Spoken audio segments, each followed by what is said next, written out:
Good morning, everybody. My name is Vidar Sharma, and I welcome you all on the EduMentors YouTube channel.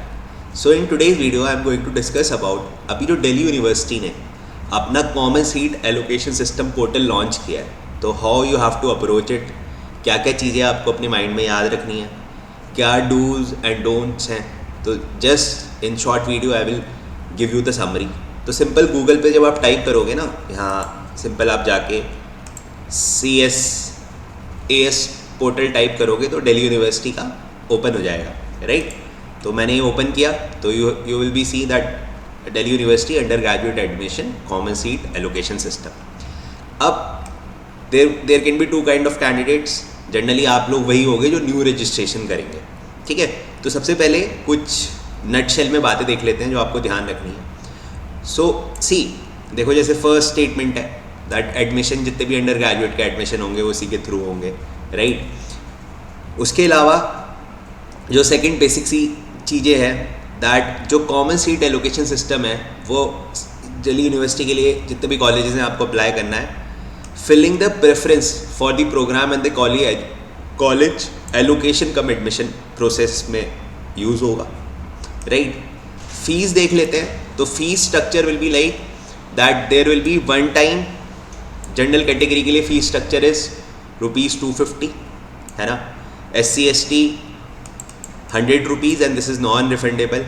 हाँ, इसमें कुछ exceptions भी हैं, जैसे कोई बच्चा BFA के लिए जा रहा है अगर, राइट, तो उसे एडिशनल 400 रुपीज़ आपकी फ़ीस अप्लाई करनी है, ठीक है. स्पोर्ट्स के लिए एडिशनल 100 अप्लाई करना है. तो ये थोड़ा सा जो डिफरेंट कोर्सेज है उसमें डिफरेंट ये एड्स हैं, तो ये देख लेना, है ना. So just give a brief reading और इससे आपको इजीली समझ में आ जाएगा, ठीक है.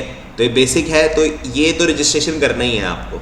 अब जब आप जाओगे ना, ऐसे when you click this the new registration tab, तो न्यू रजिस्ट्रेशन टैब में जो आपका CUET का एप्लीकेशन होगा, क्योंकि CUET के थ्रू हो रहा है ना, तो CUET का आपका एप्लीकेशन नंबर होगा, CUET का आपका जो डेट ऑफ बर्थ है आपकी क्लास 10 के सर्टिफिकेट से डेट ऑफ बर्थ, और ये सब आप जब रजिस्टर पे क्लिक करोगे तो अपने आप ही पूरी विंडो ओपन हो जाएगी, राइट.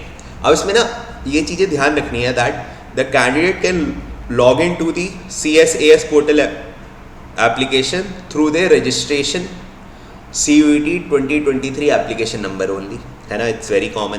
तो जो भी आपका CUET का रजिस्ट्रेशन नंबर था उससे ही आप अप्लाई करना. Name, photograph and signature will be auto integrated, ठीक है. तो जो आपके CUET के फॉर्म में आपने उस टाइम पे जो डिटेल्स फिल करी होंगी ना, नेम, फोटोग्राफ, सिग्नेचर, वो अपने आप ही इसमें इंटीग्रेट हो जाएंगे, उसे आप चेंज नहीं कर सकते हो, ठीक है. कैंडिडेट मस्ट यूज हिज और her own CUET application number only. This is again thing, ठीक है. Latest version of Google Chrome use करना फॉर्म फिल करते हुए टाइम, क्योंकि उससे एप्लीकेशन थोड़ा अच्छा रन करेगा, ठीक है. लॉगिन पासवर्ड कैंडिडेट को याद रखना है. Candidate must remember their login details such as password and email. तो जो ईमेल तब CUET फॉर्म फिल करते समय यूज़ किया था वही ईमेल यूज़ करना, ईमेल चेंज मत करना, राइट. अब इसमें ना जब और डिटेल्स, जैसे मैं अब UG एडमिशन क्लिक करूँगा तो when I go to the UG admission, अब UG एडमिशन 2023, ठीक है, इस पे हम आए, then we will see the detail the syllabus. Just a second, मैं आपको वो दिखाना चाह रहा हूँ कि आपको और एलिजिबिलिटी का कैसे पता चलेगा. तो अंडर ग्रेजुएट एडमिशन है, इसका मैं बुलेटिन अगर आप ऑफिशियली ओपन करोगे ना, तो इसके फर्स्ट, सेकेंड, थर्ड, फोर्थ वाले उस पर इंडेक्सेस गिवन. तो जितने भी कोर्सेज हैं जो दिल्ली यूनिवर्सिटी प्रोवाइड करा रही है, राइट. तो आप इसमें इंडेक्सेस देखो फ्रॉम 7 to 18. तो आप देखो, आपको सारा दिखेगा इसमें. UG program in language, UG program in arts and social sciences, UG program in sciences, maths and technology, UG program in commerce and management, UG program in vocational studies, UG program in music and fine arts, UG program in education. So I just request you kindly just give the reading. जो भी जिसका target programme है, जिसे वो target करना चाहता है, जिसके लिए वो अप्लाई कर रहा है, just kindly read all these things कि उस एक प्रोग्राम के लिए क्या एलिजिबिलिटी चाहिए, राइट. सो दैट कोई प्रॉब्लम ना हो. एक बार जस्ट गिव द रीडिंग, तो आराम से जाके इंडेक्स का वही नंबर खोलना, जैसे यू प्रोग्राम अगर लैंग्वेज दिखना है 10th इंडेक्स में 10वें नंबर पे है वो, तो जस्ट हैव अ रीडिंग कौन सी लैंग्वेज का है, क्या एलिजिबिलिटी है, you will get this thing. और ये पोर्टल से ही, ओरिजिनल जो पोर्टल है वहीं से डाउनलोड करना, राइट। जैसे मैंने यहाँ पे आपको दिखाया, अंडर ग्रेजुएट एडमिशन इंग्लिश में बुलेटिन डला हुआ है, just have a read, right. तो when you, just a second, जब आप रजिस्ट्रेशन करोगे ना, जब आप न्यू टैब ऑफ रजिस्ट्रेशन पर जाओगे, तो सारी डिटेल्स ना अपने आप, जब आप CUET एप्लीकेशन नंबर और ये सारी चीज़ें डालोगे, अपने आप ऐड ऑन हो जाएंगी, राइट। जो पहले से फिल्ड होगा ना, जैसे इसमें बोल रहा है ना फोटोग्राफ सिग्नेचर इंटीग्रेटेड होगा, तो वहीं से ओपन होके आएगा, फिर आपको फर्दर डिटेल्स फिल करनी है। अब मैं आपको बेसिक सी कुछ बातें बताता हूँ। एक तो अभी पैनिक नहीं होना है, ठीक है, पोर्टल अभी ओपन हुआ है और वो जब तक एडमिशन प्रोसेस ख़त्म नहीं होता ये ओपन ही रहेगा।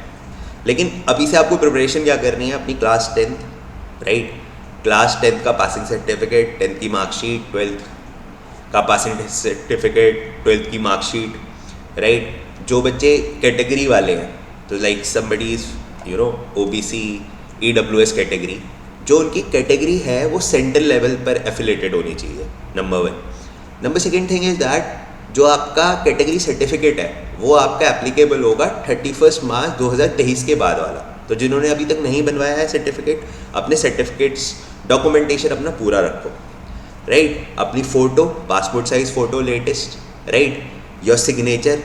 सो आई रिक्वेस्ट यू पर्सनली, इन सारे डॉक्यूमेंट्स का एक स्कैन कॉपी फोल्डर बना के तैयार रखो अपने पास, and always match your details with the passing certificate of class 10th। जो क्लास 10th का पासिंग सर्टिफिकेट है उसमें जो डेट ऑफ बर्थ है, पापा के नाम की स्पेलिंग, मम्मी के नाम की spelling, it should be similar with the जो आप एप्लीकेशन यहाँ पर फिल करोगे। स्पेलिंग में अगर गैप भी है ना तो वो भी सेम होना चाहिए, क्योंकि आगे जाके आप फर्दर इंटरव्यूज़ में जाओगे, वेरिफिकेशन में जाओगे, तो 10th का पासिंग सर्टिफिकेट ही लिया जाता है, क्योंकि 10th का पासिंग सर्टिफिकेट ही होता है जहाँ पर आपकी डेट ऑफ बर्थ आती है, राइट। 12th के पासिंग सर्टिफिकेट में डेट ऑफ बर्थ नहीं होती है। सो आई रिक्वेस्ट यू, जो भी डिटेलिंग करोगे इसमें, राइट, वो 10th के पासिंग सर्टिफिकेट से मैच होनी चाहिए, जो भी आपकी पर्सनल डिटेल्स हैं। जो बच्चे कैटेगरी वाले हैं, as I said, centre level का कैटेगरी इसमें अप्लाई होगा। जो OBC सेंटर लेवल पर है तो वो वाला सर्टिफिकेट माना जाएगा, स्टेट वाला नहीं माना जाएगा, राइट। और सर्टिफिकेट कौन सी डेट से आगे का होना चाहिए, it should be from 31 March 2023 onwards. तो अभी टाइम है, जिनके पास, जिन्होंने नहीं बनवाया प्लीज़ बनवा लीजिएगा, right. So this is all in this brief video. इसके अलावा I will make one more video जिसमें मैं लाइव इसे फिल करूँगा फॉर्म को, राइट, कि फिल कैसे करना है। So I will take my application number, right, and then I will fill you the details. So I hope this will help you. See you soon in my next class. Till then, stay blessed, good luck and have a nice day.